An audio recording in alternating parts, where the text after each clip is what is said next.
वो ज्ञान सागर कौन है जिससे ज्ञान नदियाँ निकलती हैं, और वो ज्ञान नदियाँ अंत में सागर में ही समा जाती है। अरे कौन कौन सी प्रसिद्ध ज्ञान नदियाँ हैं? गंगा, यमुना, सरस्वती, ताप्ती, ये नदियाँ हैं ना। कावेरी, कृष्णा, ये नदियाँ हैं ना। पहाड़ से पानी आता है और सागर में जाता है। तो चैतन्य में कौन हुई? अरे अभी है या नहीं है? कौन है? अरे कौन है? शिव बाबा। शिव बाबा है। अरे ब्रह्मा कुमार कुमारियां जो कहते हैं अपन को, वो उन कुमारियों में नदियां हैं या नहीं है? वो नदियां हैं ज्ञान की। तो वो जो नदियां हैं जो सागर से निकलती हैं, वो सागर पिता है और पृथ्वी माता है, और उन दोनों को शक्ति देने वाला कौन है? ज्ञान सूर्य। तो ज्ञान सूर्य शिव हुआ, ज्ञान सूर्य शिव हुआ, और सागर कौन हुआ है?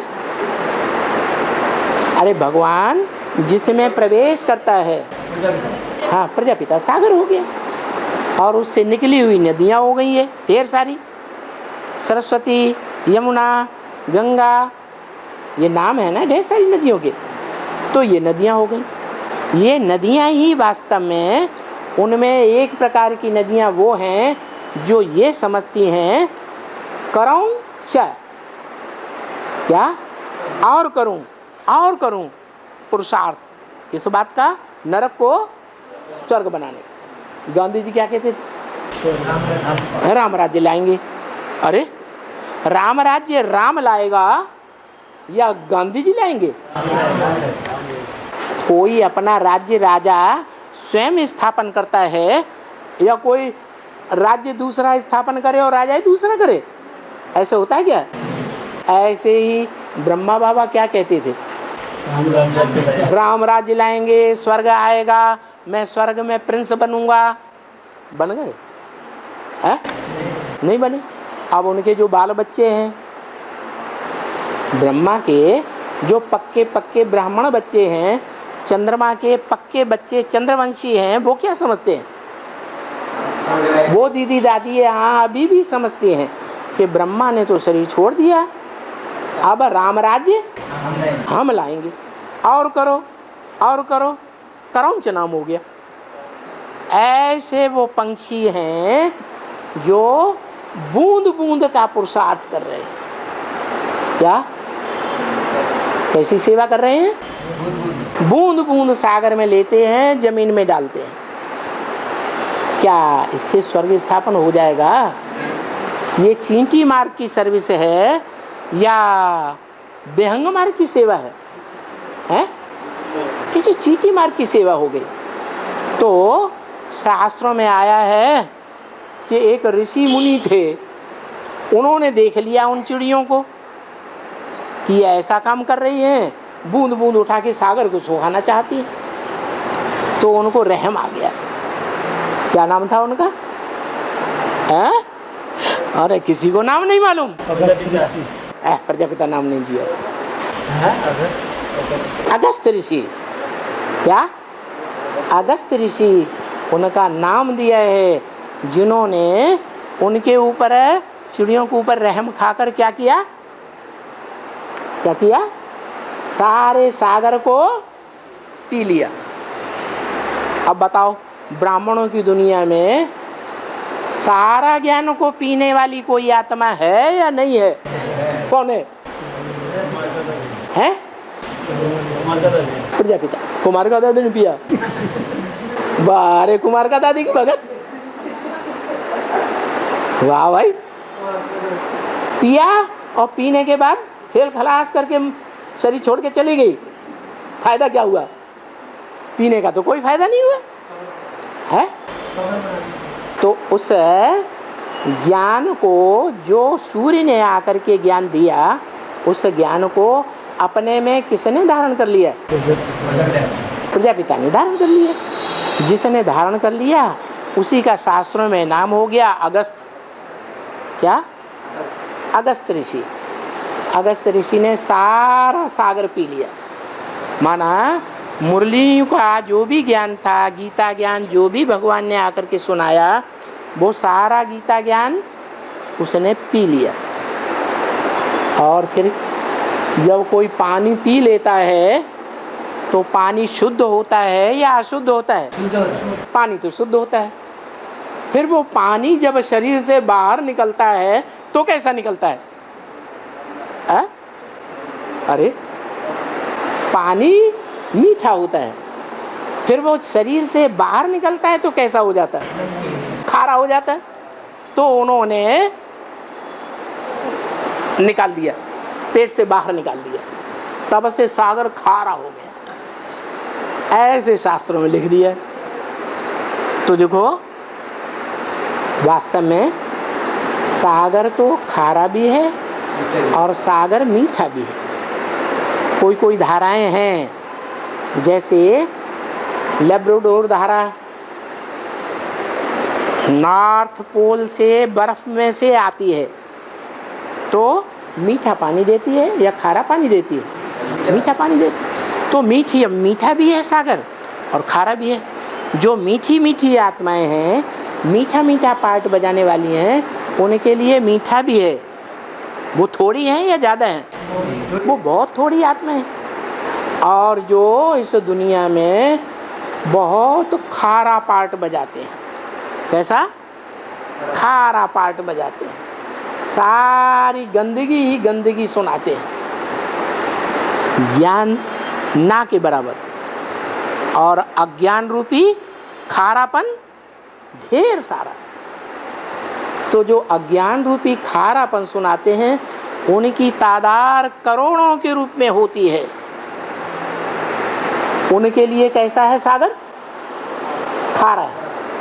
खारों के लिए खारा, मीठों के लिए मीठा पार्ट बजाने वाला। तो वो कथा आई है कि चिड़ियों ने सागर को सुखा दिया।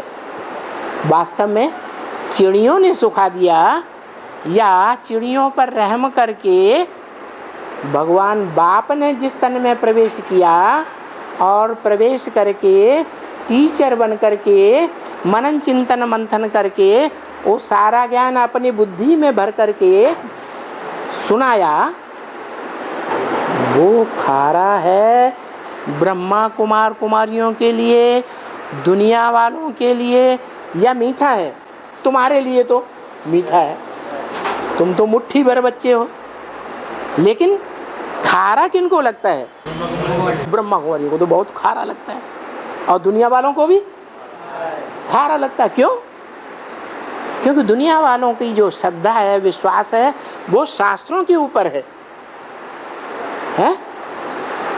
शास्त्रों के ऊपर है ना। और यहाँ जो ज्ञान की बातें सुनाई जाती हैं, वो शास्त्रों के ज्ञान को ऐसा अर्थ करके सुनाते हैं कि उन्हें लगता है ये उल्टा ज्ञान सुनाते हैं। जैसे रावण को 10 सिर थे, और हम क्या कहते हैं? 10 सिर नहीं थे कि, लेकिन दुनिया के 10 धर्म हैं, उन धर्मों के जो प्रणेता हैं, धर्म पिता हैं, वो मिक्स ज्ञान सुनाते हैं मनमत का। क्या? अज्ञान सुनाते हैं। इसलिए वो दुनिया को नरक बनाने वाले रावण हैं, दुनिया को रुलाने वाले रावण हैं। वो 10 सिर हैं, वो रावण की बात है। वो 10 सिर को इकट्ठा कर दिया है। वो 10 सिर धर्म की बातों के नाम पर अधर्म की बातें सुनाते हैं। इसलिए दुनिया दुखों के आगार में गिर गई। अब बताओ कि शास्त्रों में जो बातें लिखी हुई हैं, वो ज्यों की त्यों सच्ची हैं या उनका अर्थ है? जो कवि होते हैं उनकी भाषा जो होती है अलंकारिक भाषा होती है, प्रतीकात्मक भाषा होती है। उस भाषा को सभी नहीं समझ सकते। भगवान आकर के उन शास्त्रों के सार को बताता है। तो चिड़ियों ने सागर को सुखाई दिया, ये शास्त्रों में दिया तो है, पर ये कैसे सुखाया वो तो कुछ नहीं। एक दंत कथा उन्होंने लिख दी है, परंतु लिखने वाले हैं तुम ही बच्चे। क्या ज्ञान सागर को उनका सारा ज्ञान हप कर लेते हो? क्या तुम बच्चे क्या करते हो? नंबरवार जो भगवान ने ज्ञान दिया गीता माता के द्वारा, उस सारे ज्ञान को तुम बच्चे नंबरवार हप कर लेते। नंबरवार में अव्वल नंबर भी होगा, द्वयम तैम चौथिम, पांचवा छठा सातवां आठवां नंबर भी होगा। तो सागर कितने गिनाए गए हैं दुनिया में? हैं? 7 सागर गिनाए गए। तो वो 7 हैं वो सागर जो छोटे बड़े हैं, लेकिन सागर सारा मिला के एक ही है या छोटे बड़े हैं? सारा सागर एक ही है, वो संपूर्ण सागर है। फिर बाद में क्या होता है, जब द्वापर युग शुरू होता है, द्वैतवादी युग शुरू होता है, देवताएं तो अद्वैत होते हैं, आ माने नहीं, द्वैत माने दूसरा, न दूसरे धर्म को मानते, न दूसरा भाषा को मानते, न दूसरे कुल को मानते, न दूसरी मत को मानते, अद्वैत, उनमें द्वैत है ही नहीं। तो द्वापर युग से जब द्वैतवादी दुनिया शुरू होती है तो दूसरे दूसरे 2-2 4-4 धर्म आ जाते हैं, 2-2 राजाएं हो जाती हैं, 2-2 राज्य हो जाते हैं, 2-2 भाषाएं हो जाती हैं, 2-2 मतें हो जाती हैं। तो सागर भी एक रहता है या अलग अलग हो जाते हैं? अलग अलग। द्वापर युग से ये अलग अलग धर्मखंड समंदर से ऊपर आने लगे। पहले क्या था सतयुग त्रेता में? सिर्फ भारत ही एक धर्मखंड था। द्वापर युग से जब द्वैतवादी धर्मपिता इब्राहिम ने आना शुरू किया तो उसके बाद द्वैतवाद इतना फैला कि सागर का भी बंटवारा होने लगा, तो 7 सागर बन गए। तो बताया कि जो शास्त्रों में दंत कथा लिख दी है, लिखने वाले तो तुम ही बच्चे हो। ज्ञान सागर को 7-7 भागों में बांट दिया। उनका ज्ञान ज्ञान सागर का ज्ञान तुम बच्चे सारा हप कर लेते हो। कौन बच्चे हैं? तुम बच्चे माने वो नहीं है, हाँ, वो जो दूर वाले धर्म वाले हैं वो नहीं हप करते। तुम बच्चे सारा हप कर लेते। तुम किन्हें कहा जाता है? सन्मुख बैठने वालों को तुम कहा जाता है। तो तुम बच्चे सारा ज्ञान हप कर लेते हो। तो अभी ये बातें वो भक्ति मार्ग वाले कुछ भी नहीं समझते। एक खिड़की बंद कर दो। देखो उन धर्म वालों के बीच में आर्य समाजी सबसे जास्ती तुम्हारे पीछे पड़े हुए हैं।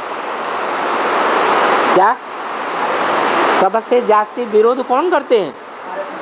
आर्य समाजी। और इसकी शूटिंग कहाँ होती है? संगम युग में ब्राह्मणों की दुनिया में शूटिंग हो रही है। तुम्हारा सबसे जास्ती पीछा करने वाले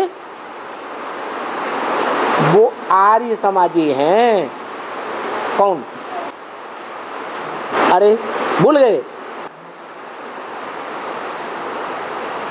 तुम एडवांस वालों के पीछे, एडवांस ज्ञान जिन्होंने लिया है, सारा ज्ञान सागर जिन्होंने हप कर लिया, उनके पीछे कौन से धर्म संप्रदाय वाले पड़ते हैं? कैसे शूटिंग कैसे हो रही है?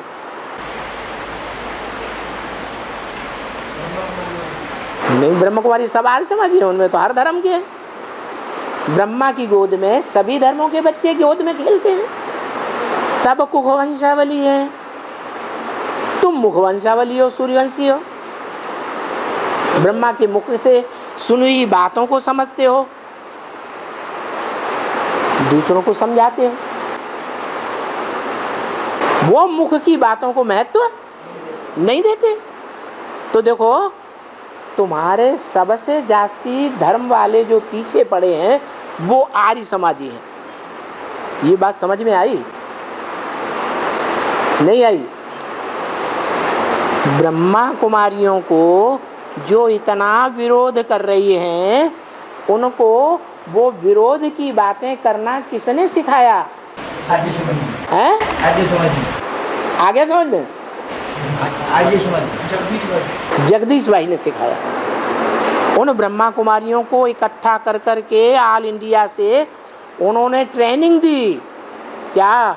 कि एडवांस ज्ञान की जो भी बातें निकल रही हैं तुम उनका ऐसे ऐसे खंडन करो। झूठी बातें सुना करके एकदम ग्लानि करो। तो देखो, दुनिया में जितने धर्म हैं उन धर्मों में कन्वर्ट होने वाले जो भी हिंदू हैं, उन हिंदुओं ने दुनियावी धर्म पिताओं के द्वारा सुनाई गई हिंदू धर्म की ग्लानि की बातों को सुना और सुन करके धारण कर लिया और दूसरे धर्म में कन्वर्ट हो गए। उसकी शूटिंग कहाँ हो रही है? यहाँ हो रही है। वो जगदीश भाई ने ये कार्य सबसे जास्ती किया। वो मुखिया है आर्य समाजियों का। जब ज्ञान में आया था बेसिक में, तब भी कौन था? आर्य समाजी था। स्कूल का हेडमास्टर था और फिर इस ज्ञान में आ गया।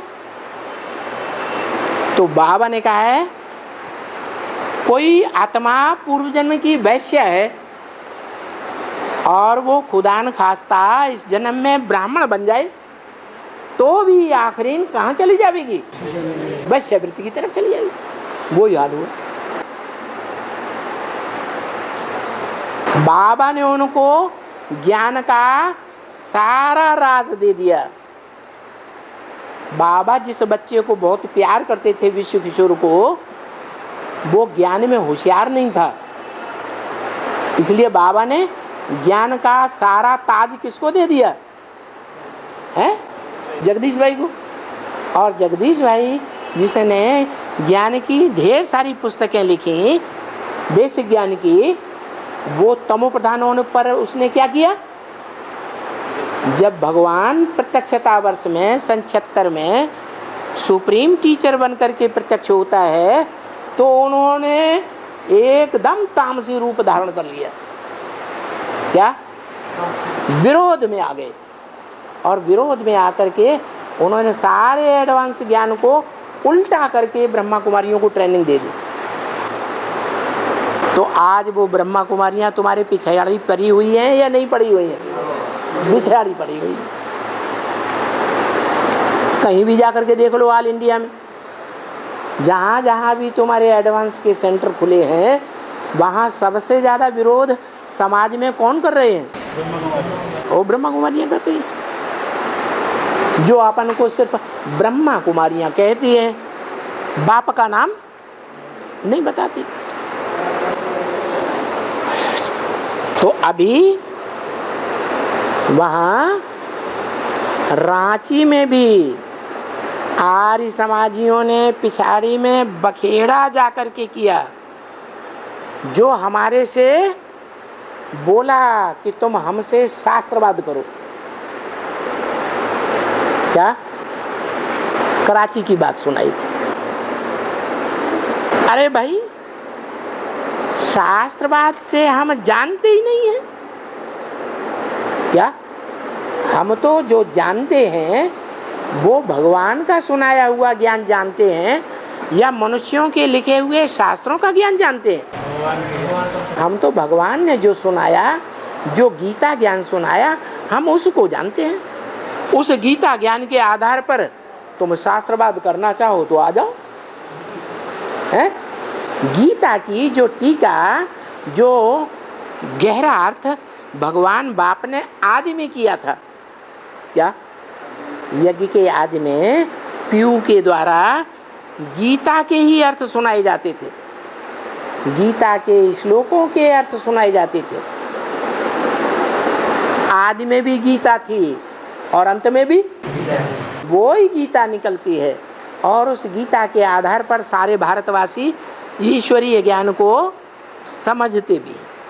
तो बताओ, शास्त्रवाद को हम जानते नहीं, क्यों? हमने ढेर से ढेर शास्त्र पढ़ना भी नहीं है।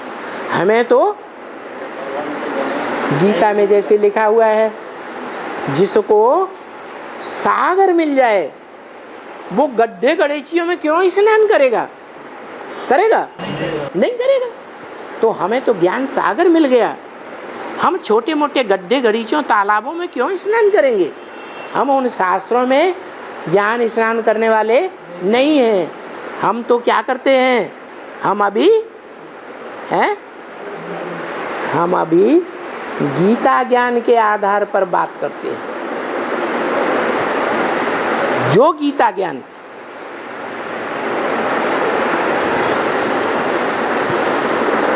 भगवान ने दिया था सृष्टि के आदि में, और सृष्टि के आदि में जो ज्ञान दिया था, उसी ज्ञान को जो इस सृष्टि का हीरो पार्टधारी है, वो हीरो पार्टधारी जिसका नाम भगवान ने भारत दिया है। क्या दिया है? भारत। गीता उठा के देख लो, अर्जुन का क्या नाम दिया है? भारत। जिसका अर्थ ही होता है, भा माने ज्ञान की रोशनी और रत माने लगा रहने वाला। वो ज्ञान की रोशनी में ही सदा लगा रहने वाली आत्मा है। जब भगवान बाप कलयुग के अंत में संगम में आते हैं तो भी उसका जीवन ज्ञान में ही रमता है। क्या? काम के आधार पर नाम पढ़ते हैं। तो नारायण नाम कैसे पढ़ा? नार माने ज्ञान जल, आयन माने घर, अर्थात जिसका ज्ञान जल में ही घर है। तो देखो, विष्णु को कहाँ दिखाते हैं? क्षीर सागर में दिखाते हैं। क्षीर सागर में घर बना के बैठा हुआ है लक्ष्मी के साथ। कहाँ घर है? ज्ञान सागर। ज्ञान सागर का घर ही ज्ञान जल में है। तो वो भारत जन्म जन्मांतर में ज्ञान के आधार पर इस सृष्टि पर पार्ट बजाता है। जो भी कार्य करता है वो ज्ञान के आधार का कार्य है। जो भी सुनता और सुनाता है उसका आधार क्या है? ज्ञान है। तो द्वापर के आदि में जो सबसे पहले शास्त्र लिखा गया उसका नाम ही है गीता। कौन लिखता है? गीता के अंतिम श्लोकों में लिखा हुआ है व्यास प्रसादात्। ये गीता ज्ञान किसके प्रसन्नता से मिला? व्यास की। वो व्यास कौन हुआ? वी माने विशेष, आस माने बैठ गया। काहे के लिए बैठ गया? है? ज्ञान की बातों का लेन देन करने के लिए बैठ गया। ज्ञान लेना और ज्ञान देना ये किसका धंधा है? ब्राह्मणों का धंधा। तो ब्राह्मणों में भी कोई अव्वल नंबर का ब्राह्मण होगा? है? नहीं होगा? होगा।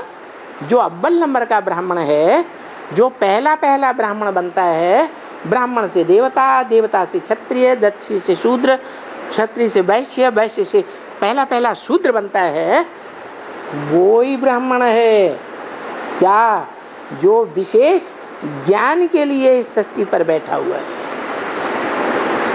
बाबा ने भी बोला है मुरली में, इस सृष्टि पर सदा कायम कोई चीज है नहीं। सदा कायम एक शिव बाबा ही है। माना शिव सदा कायम नहीं है। मेरी आत्मा का ही नाम शिव है, मेरा शरीर का नाम नहीं है। सुप्रीम सोल के शरीर का नाम नहीं है। वो जिस शरीर में प्रवेश करता है मुकर्रर रूप से, वो नाम पड़ता है शिव बाबा। माने साकार और निराकार का मेल।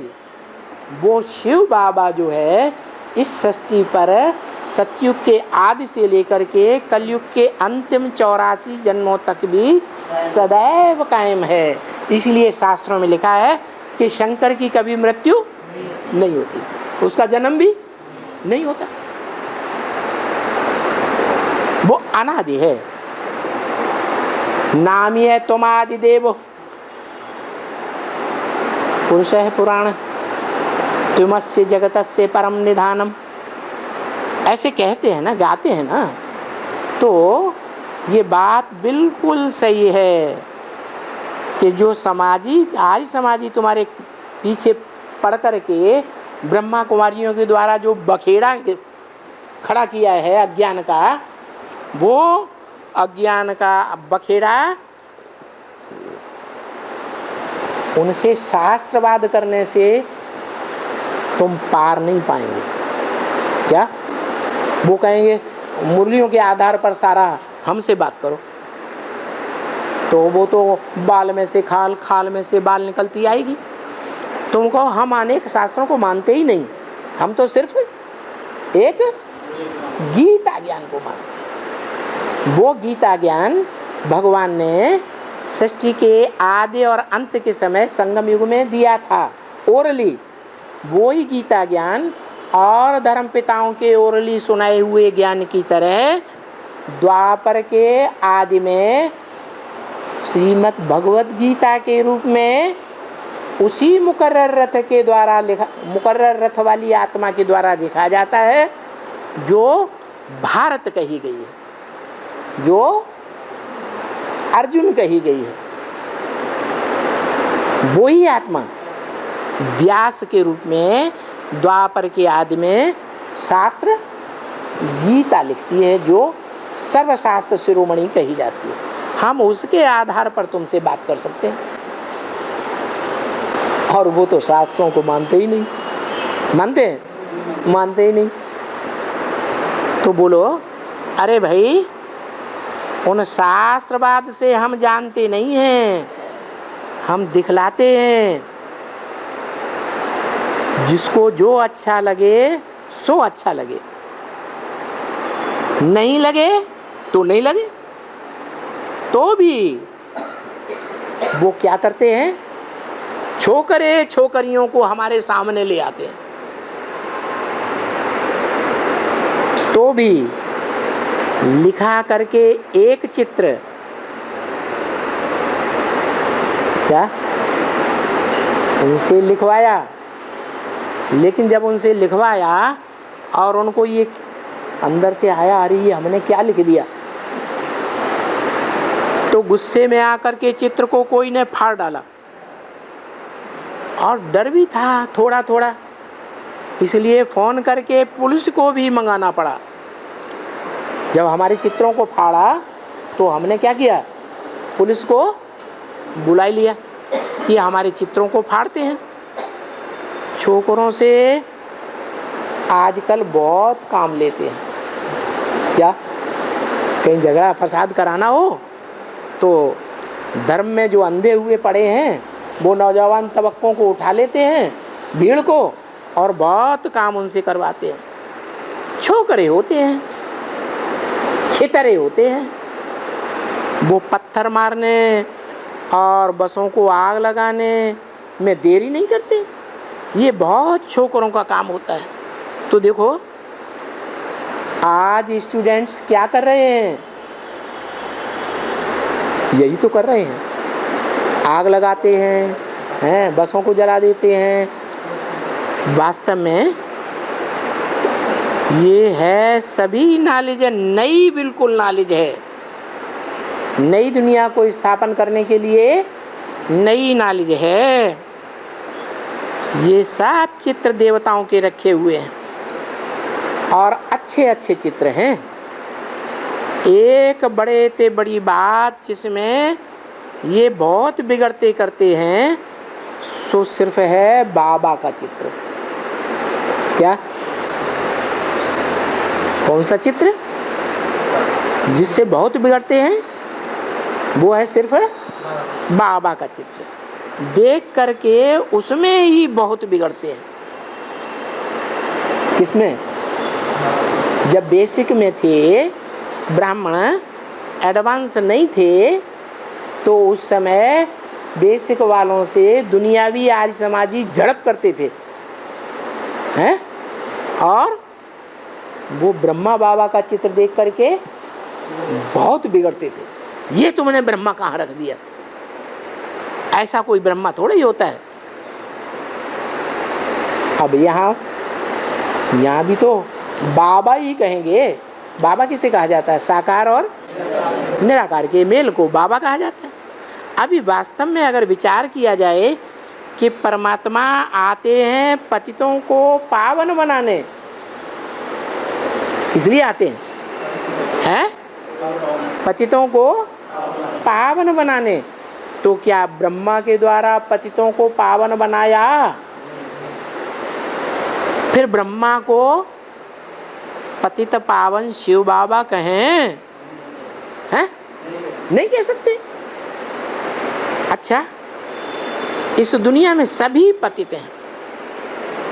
अब ये गाते भी हैं कि बरोबर ब्रह्मा की रात होती है, ब्रह्मा का दिन भी होता है। क्या? ब्रह्मा की रात, ब्रह्मा का दिन। तो जहाँ ब्रह्मा होगा वहीं ब्रह्मा की रात, और जहाँ ब्रह्मा होगा वहीं ब्रह्मा का दिन होगा ना, है? जहाँ ब्रह्मा है ही नहीं तो ब्रह्मा का रात और दिन होगा?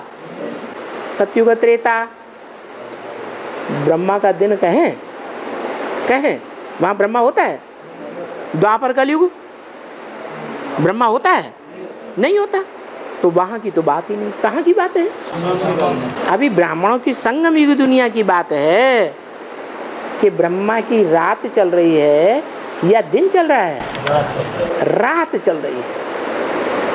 कोई भी नामधारी ब्रह्मा हो, क्योंकि ब्रह्मा तो बहुतों के नाम हैं। 4 ब्रह्मा, चतुर्मुखी ब्रह्मा, 5 ब्रह्मा, पंचमुखी ब्रह्मा प्रसिद्ध हैं। तो कोई भी ब्रह्मा हो, क्योंकि बाबा कहते हैं मैं जिस तन में प्रवेश करता हूँ उसका नाम ब्रह्मा रखता हूँ। तो अभी ब्रह्मा की रात है, अभी ब्रह्मा का दिन नहीं कहेंगे। रात माना ही पतित दुनिया और दिन माना ही पावन दुनिया। अभी कैसी दुनिया है? सारी दुनिया पतित है। पतित माने पतित माने ये गिरा तो पतित हुआ या ऊपर गया? है पतित हुआ। तो दुनिया में जितने भी मनुष्य मात्र हैं, जितने भी प्राणी मात्र हैं, वो सभी उनकी शक्ति नीचे जा रही है या ऊपर जा रही है? पतित हो रहे हैं या पावन बन रहे हैं? पतित बन रहे हैं। तो सारी दुनिया पतित है। तो जो ब्रह्मा है वो भी इस समय पुरुषार्थी है या संपन्न बन गया? पुरुषार्थी है। चाहे अव्वल नंबर का ब्रह्मा हो और चाहे लास्ट नंबर का ब्रह्मा हो, पुरुषार्थी है ना। तो पुरुषार्थी है तो ऊपर चढ़ा हुआ कहेंगे या पुरुषार्थ कर रहा है चढ़ने उतरने का? है पुरुषार्थ कर रहा है। तो ब्रह्मा चाहिए तो जरूर ना, परंतु ब्रह्मा की कोई दुनिया में महिमा नहीं है। क्या? चाहे ब्रह्मा नामधारियों में परम ब्रह्म ही क्यों न हो, परंतु वो परम ब्रह्म अभी साबित होता है? होता है? नहीं होता। परम ब्रह्म तो साबित ही तब होगा जब परम ब्रह्म माने परम धाम की स्टेज बन जाए। परम धाम में कोई भी आत्मा पतित तो होती है? आत्माओं की शक्ति क्षीण होती है? नहीं। जब परम धाम को छोड़कर इस 5 तत्वों की दुनिया में आत्मा आती है तो नीचे जाती है कि ऊपर जाती है? नीचे जाती है। तो ब्रह्मा की तो कोई महिमा नहीं है, कुछ भी यहाँ महिमा नहीं है। ये तो पतित है। ब्रह्मा क्या है? पतित है। पतित द्वारा आते हैं, ये जरूर है कि पतित द्वारा आते हैं पतितों को पावन करने के लिए। ये भी बात पक्की है। जो ब्रह्मा है नामधारी वो अभी पतित है, लेकिन ये भी पक्की बात है कि पतित ब्रह्मा के द्वारा पतितों को पावन बनाने के लिए आते हैं। क्या? पतितों को पावन बनाने के लिए आते हैं।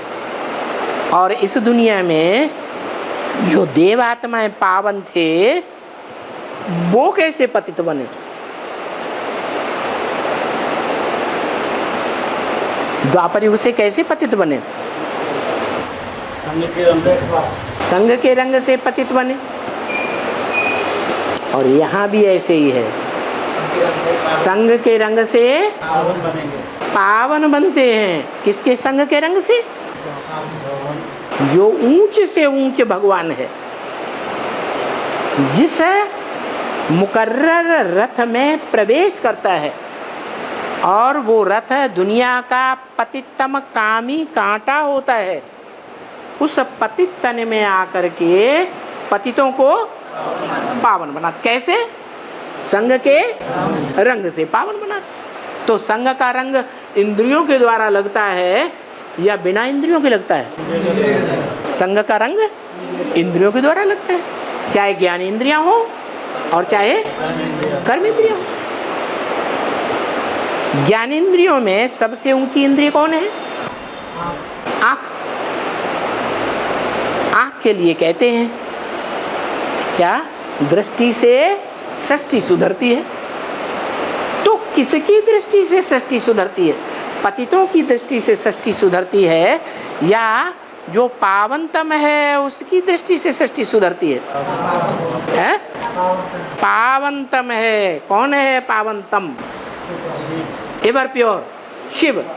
जो एवर प्योर शिव पतितम कामी कांटे में प्रवेश करके उस अर्जुन कहो क्या रथ में प्रवेश करके इंद्रियों रूपी घोड़ों को कंट्रोल करते हैं, और उन इंद्रियों रूपी घोड़ों को कंट्रोल करके मन बुद्धि की लगाम अपने हाथ में ले लेते हैं। तो ये देखो पतित है। कौन? ये तो पतित है। किसकी तरफ इशारा किया होगा? किस समय की मुरली है? 66 की है ना। तो किसकी तरफ इशारा किया? ये तो पतित है। कौन? ब्रह्मा पतित है। पतित द्वारा आते हैं पतितों को पावन करने। वो तो शरीर छोड़ गया, जिसको पतित बताया वो तो पतित बनने में ही शरीर छोड़ गया। अब पतित के द्वारा पतितों को पावन बनाने के लिए आते हैं। तो कोई होगा या नहीं होगा? है? होगा ना, क्योंकि बाप तो कहते हैं मैं तुम बच्चों को साथ लेकर के जाऊंगा। क्या ऐसे नहीं समझो कि ब्रह्मा चला गया तो शिव बाबा भी चला गया होगा। अब हम सारा काम करेंगे क्या? जैसे कौरव गवर्नमेंट आज समझती है हम दिल्ली को स्वर्ग बनाएंगे, भारत को स्वर्ग बनाएंगे, भले गांधी जी बापू चले गए, हम राम राज्य लाएंगे। अहंकार में है या नहीं है? अहंकार में है ना। तो कुरु की औलाद कौरव हैं या पांडव हैं? कुरु माने करो करो करो करो, हमारे करने से सब कुछ होगा, करोगे तो होगा, नहीं तो नहीं हो। इस अहंकार में रहते। वो कुरु की औलाद हो गए और हम कुरु की औलाद नहीं है। हम नहीं मानते कि हमारे करने से स्वर्ग होगा। क्या?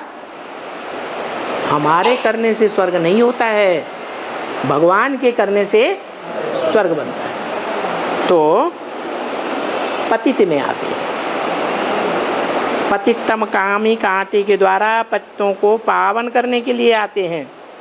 इस दुनिया में तो कोई पावन होता ही नहीं है,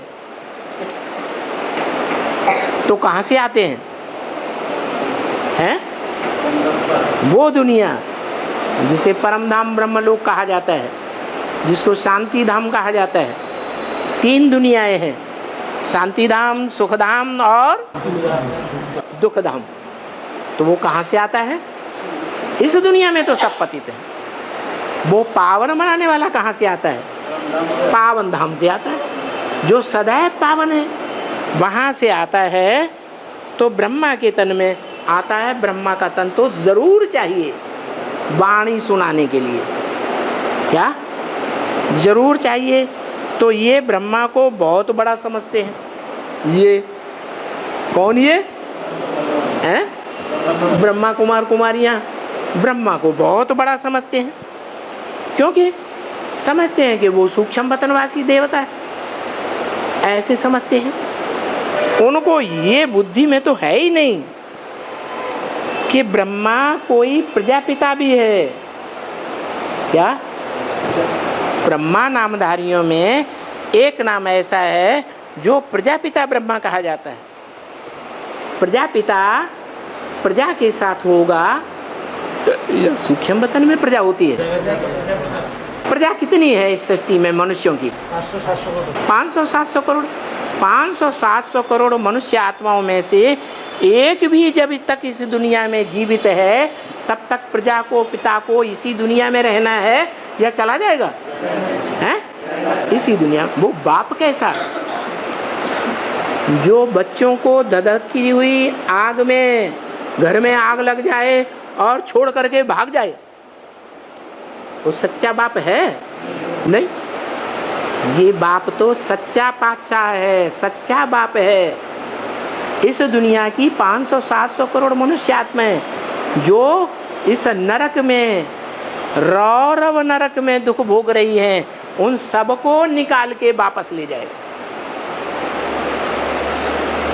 तब खुद जाएगा। तो ऐसा कोई चित्र है जिसमें दिखाया है कि वो सब आत्माओं को खींच रहा है?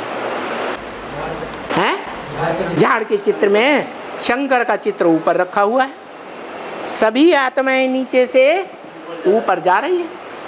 तुम बच्चों को भी बाबा ने बोला हुआ है, क्या? तुम बच्चों को नैनों पर बिठा कर ले जावेगा। माना बाबा ने बोला ऐसी तीखी दृष्टि देंगे जो तुम बच्चे इस देवभान में ठहर नहीं सकेंगे।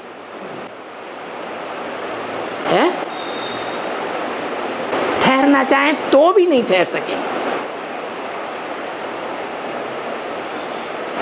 याद क्या है? याद किसकी आती है? जिससे प्यार होता है उसकी याद आती है, या जिससे ईर्ष्या द्वेष होता है, दुश्मनी होती है, रावण की याद आती है? हैं? हाँ। और प्यार तभी होता है जब उससे कभी सुख मिला हो। जो दुख देता है वो याद आता है क्या? तो भगवान ही इस दुनिया में सबसे जास्ती सुख देने वाला है। वो किसको देता है सबसे जास्ती सुख? और धर्म वालों को? अपने बच्चे हैं?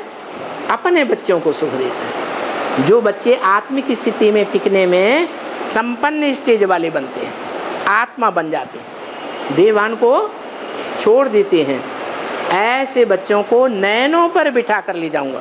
और बाकी को नहीं आना चाहेंगे तो भी जबरदस्ती खींच के ले जाऊंगा। क्या बताया? मच्छरों सदृश ले जाऊंगा। क्या कहा? क्यों मच्छरों सदृश क्यों कहा? मच्छरों का घर नहीं है। मच्छर कहीं भी बैठा पट्ट से मारा, देर लगाते हैं। हैं? तो ऐसे ले जाऊंगा जिस मच्छर की कोई वैल्यू नहीं, ऐसे ले जाऊंगा। देवभान में है तो समझते हैं हमारी बहुत वैल्यू है, लेकिन बाप कहते हैं जब तक देवभान में हो तुम्हारी कोई वैल्यू नहीं। तो जो भी दूसरे धर्म वाली आत्माएं हैं वो कुछ न कुछ देह भान में रहेंगी। सबको मच्छरों सदस्य बना के ले जाऊंगा, मैं नैनों पर बिठा कर ले जाऊंगा। तो देखो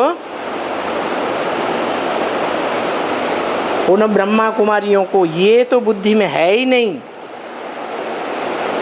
कि कोई प्रजापिता ब्रह्मा भी होता है।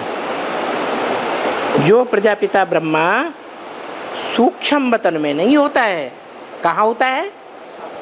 सूक्ष्म वतन में तो प्रजा होती नहीं। कहाँ होती है? इस साकार सृष्टि पर प्रजा होती है। तो दो ब्रह्मा होते हैं। क्या कहा? एक व्यक्त और एक व्यक्त, माने जो इन आंखों से देखा जाए, व्यक्त पर्सनालिटी, और एक अव्यक्त जो इन आंखों से देखा नहीं जाता। तो पतित से पावन बनते हैं कौन? कौन बनते हैं पतित से पावन? हैं? सूक्ष्म शरीरधारी भूत प्रेत पतित से पावन बनते हैं, या साकार शरीरधारी ज्ञान पूरा ग्रहण करके पतित से पावन बनते हैं? साकार शरीर में रहते हुए वो प्रजापिता ब्रह्मा पतित से क्या बनता है? पावन बनता है। ये उन विचारों को पता ही नहीं क्या है? भूत प्रेत जो हैं वो पतित से पूरे पावन नहीं बनते। कौन बनते हैं? जो इस शरीर में रहते रहते संपूर्ण ज्ञान उठा करके पाप को पूरा पहचान करके ज्ञान से सद्गति पाते हैं। क्या? ज्ञान से सद्गति और योग से गति। क्या? दुनिया की आत्माएं 500-700 करोड़ भगवान को याद मात्र करेंगी कि ज्ञान भी पूरा उठाएंगी, है? याद करेंगी लेकिन ज्ञान नहीं उठाएंगी। तो जो ज्ञान पूरा नहीं उठाएंगी उनको पूरी जीवन मुक्ति नहीं मिलेगी। तो उन विचारों को तो पता ही नहीं। बाकी ब्रह्मा अक्सर करके देखते हैं जहां तहां।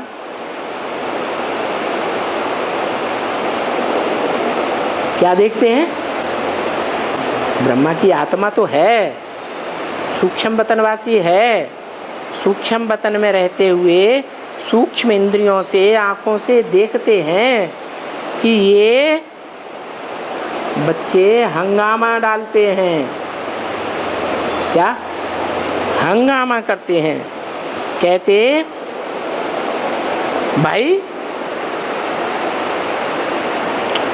इसको तुमने ऊंचा मर्तबा इतना कैसे दे दिया जिसे तुम बाबा कहते हो? किसको है? किसको? प्रजापिता ब्रह्मा को। इतना ऊंचा मर्तबा तुमने कैसे दे दिया? क्या ऊंचा काम करके दिखाया? ज्ञान दिया। वो तो आसाराम बापू के भगत भी कहेंगे कि आसाराम बापू बहुत अच्छा ज्ञान सुनाते। कोई भी धर्म पिताओं के जो फॉलोअर्स हैं वो कहेंगे हमारे गुरुजी भगवान का रूप धारण करके आए, बहुत अच्छा ज्ञान सुनाते। भगवान ने जो ज्ञान देता है वो दुनिया वाले वो कहेंगे आसाराम बापू जो ज्ञान देते हैं वो दुनिया में कोई नहीं सिखा सकता, सुना सकता। बताओ तुमने अपने बाबा को इतना ऊंचा मर्तबा कैसे दे दिया जो कहते हो इस सृष्टि का साकार भगवान है? क्योंकि ये मर्तबा तो बहुत बड़ा मर्तबा है। अल्लाह अल्लाह माने ऊंचे तो ऊंचा। यहाँ तो इतना मर्तबा किसी का हो ही नहीं सकता इस दुनिया में। नेक्स्ट टू गॉड इसका मर्तबा बाबा ने तो बता दिया। Next to God is Narayan, next to God is Shankar, next to God is Prajapita, next to God is Krishna, कौन सा कृष्ण? हम लोग ने सतयुग का कृष्ण नहीं, उसकी शास्त्रों में कोई हिस्ट्री नहीं है। ये संगम युग में भगवान बाप जिस तन में आते हैं वो पहले पहले बच्चा बुद्धि होता है, पूरा ज्ञान उठा लेता है, बच्चा बुद्धि होता है। इसलिए आज भी चित्रों में कहीं देखा होगा, अभी 2-4 साल से शंकर का बच्चे का रूप पट्ट पड़ा हुआ सो रहा है, दिखाया ना? हाँ, तो वो भी पहले बच्चा बुद्धि होता है। उसको कृष्ण कह दो संगम युगी या शंकर कह दो, शास्त्रों में भी उन्होंने श्लोक बनाए दिए हैं। क्या? अच्युतम केशवम राम नारायणम कृष्ण दामोदरम वासुदेवम हरिम श्रीधरम माधवम गोपिका वल्लभम जानकी नायकम वासुदेवम हरि। अरे वो सारे नाम एक के ऊपर लागू होते हैं, अलग अलग नहीं है। तो देखो, ये अज्ञानी भक्त लोग त्रिमूर्ति को भी ब्रह्मा कह देते हैं। क्या?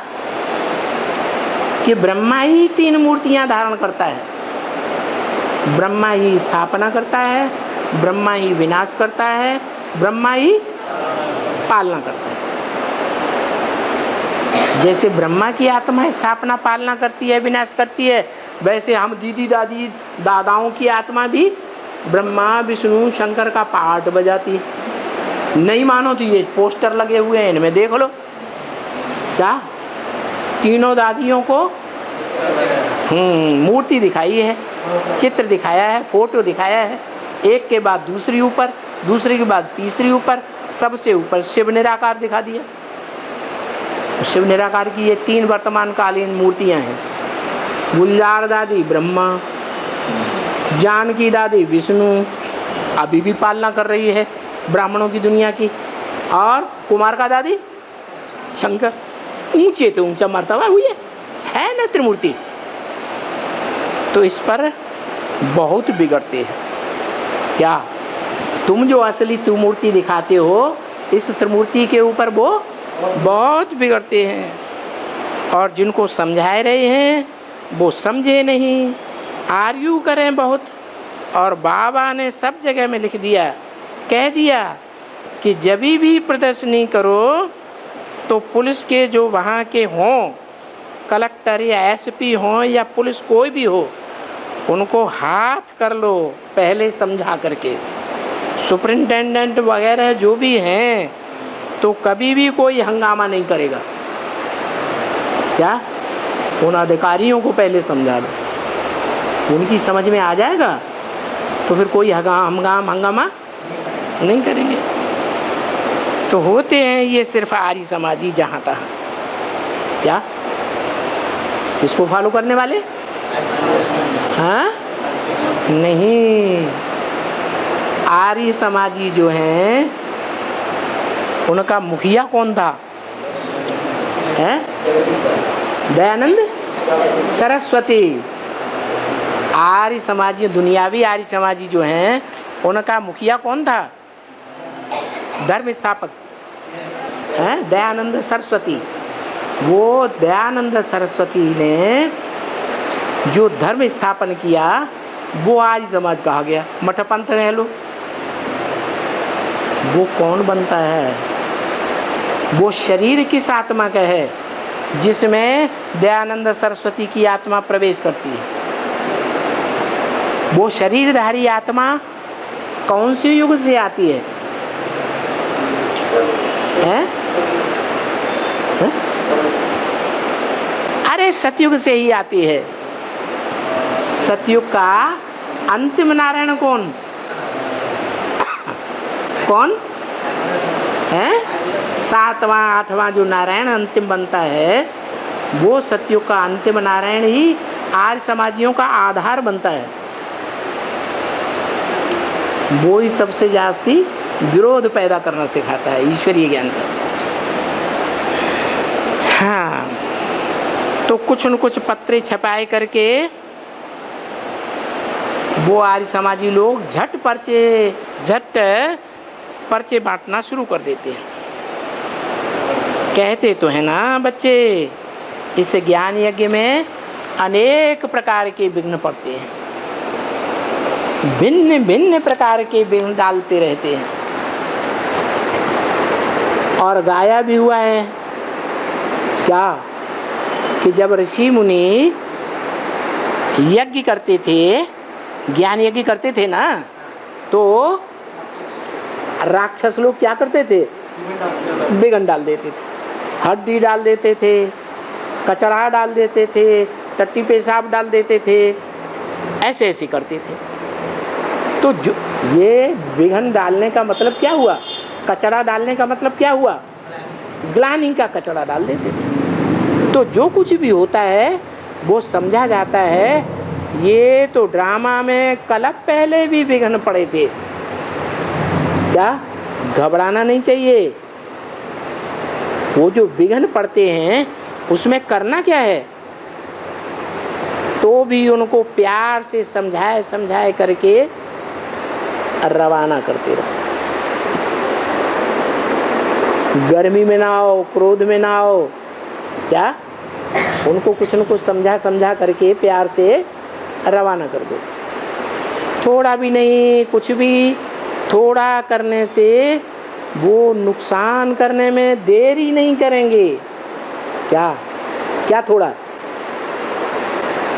विरोध भी किया, कोई वो बात कहते हैं और बात का तुमने जबरदस्त उनको जवाब दे दिया, तो क्या करेंगे? गुस्से में आकर तोड़ फोड़ कर देंगे। आग लगाने में भी नहीं देरी करते हैं, आग लगा देंगे। ये भगवान वाच है। इस रुद्र ज्ञान यज्ञ में, अर्थात हमारे इस रुद्र ज्ञान यज्ञ में या गीता ज्ञान यज्ञ में अभी भगवान खुद कहते हैं क्या? विघ्न जरूर पड़ेंगे। क्या? ग्लानि के विघ्न जरूर पड़ेंगे। भगवान समर्थ है। भले तुम बच्चे मुट्ठी भर पांडव हो, उंगलियों पर गिने जाने वाले पांडव हो, और कौरव तो दुनिया में ढेर की ढेर तादाद में कहते हैं, तो फिर विघ्न को हटाएं क्यों नहीं सकते हैं? भगवान है तो है। बच्चे के दिल में ये बात आती है, अगर भगवान है तो विघ्नों को हटाए क्यों नहीं सकता है? परंतु ड्रामा का पता न पड़ने के कारण कुछ बेचारे समझते नहीं हैं, कुछ भी नहीं समझते हैं कि भगवान तो कहते हैं मैं भी इस ड्रामा के बंधन में बंधा हुआ हूँ। ड्रामा क्या कहता है? ड्रामा कहता है जो जैसा कर्म करता है उसका फल उसको स्वयं ही भोगना पड़ता है। तो 63 जन्म में जो ड्रामा में हमने कर्म किए हैं, अच्छे भी किए और बुरे भी किए, और सबसे जास्ती बुरे कर्म राजाओं ने किए हैं या प्रजा वर्ग वालों ने किए? राजाओं ने किए हैं। और तुम बच्चे क्या बनते हो? राजयोग सीख करके राजा बनते हो। तो जन्म जन्मांतर तुमने जो पाप कर्म किए हैं वो बड़े बड़े पाप कर्म किए। जिन आत्माओं के साथ तुमने वो अत्याचार किया है, इस जन्म में वो आखिरी जन्म में हिसाब किताब पूरा होना चाहिए या नहीं होना चाहिए है? तो वो विघ्न डालेंगे या नहीं? और वो विघ्न डालने वाले कन्वर्टेड हो ब्राह्मण हैं या न कन्वर्टेड होने वाले देवी देवता सनातन धर्म के पक्के हैं? कन्वर्ट होने वाली आत्माएं हैं। उन्होंने द्वापर युग से भी कन्वर्ट हो करके भारत के सामने ढेर सारे विघ्न पैदा किए थे। क्या? अलेक्जेंडर बन करके आक्रमण किया कि नहीं है? मोहम्मद गजनवी बन करके आक्रमण किया, मोहम्मद गजनी बन करके आक्रमण किया कि नहीं? बड़े बड़े आक्रमण किए। उन कन्वर्टेड होने वाले हिंदुओं ने, वो ही कन्वर्ट होने वाली आत्माएं अभी ये ब्रह्मा कुमार कुमारी बने हुए हैं, जो अपन को अम्मा कुमार कुमारी कहलाते हैं, अपने बाप का नाम छुपाते हैं। दुनिया में कोई बच्चों से पूछो तुम्हारे बाप का नाम क्या है, और वो बार बार यही बताएं मेरी अम्मा का नाम ये है, मेरी अम्मा का नाम ये है। अरे इससे लोग क्या समझेंगे? हैं? अच्छी बात समझेंगे, खराब बात समझेंगे? खराब बात समझेंगे। अंदर में बैठ जाएगा कोई ये वैश्या का पुत्र है, इसलिए वो वैश्या तो अपना नाम बताती नहीं बच्चों को, अपने बाप का नाम, उसके बाप का नाम, क्योंकि उसके ऊपर खुद दोष आ जाता है। तो देखो ये समझते नहीं है क्या कि भगवान भी ड्रामा के बंधन में बांधा हुआ है। ये ड्रामा का नियम है क्या, जो जैसा करेगा वैसा पाएगा। तो तुम बच्चों ने राजा बन करके जन्म जन्मांतर 63 जन्म जो ढेर के ढेर पाप किए हैं, जिनके साथ वो पाप किया है, अत्याचार किया है, उसका वो बदला लेंगे या नहीं लेंगे? विघन डाल करके ले। तो क्या करो? है सामना करना, क्या तीर तलवार कल और बम छोड़ेंगे? हैं? क्या करेंगे? हैं? पूर्व जन्म का हिसाब किताब समझ करके सहन कर रहे हैं। सहन करने का मतलब क्या है? मन मना भव, मेरे मन में समा जा। कौन कह रहा है? बाप कहते हैं। आत्माओं का बाप का मन है जो कहेगा मेरे मन में समा जा। हैं? शिव बाप कहते हैं मेरे मन में समा जा। हाँ, वो शिव बाप जिस मनुष्य तन में प्रवेश करता है उसका मन भी है क्या? जिसमें प्रवेश करता है वो स्वयं त्रिनेत्रीय है, शंकर, और उसका जो बच्चा है, त्रिनेत्री माना बुद्धि, और उस बुद्धि का काम क्या है? मन को कंट्रोल करना। बुद्धि किसके ऊपर कंट्रोल करती है? मन के ऊपर कंट्रोल करती है। तो मन मना भव, माना मन कौन हुआ?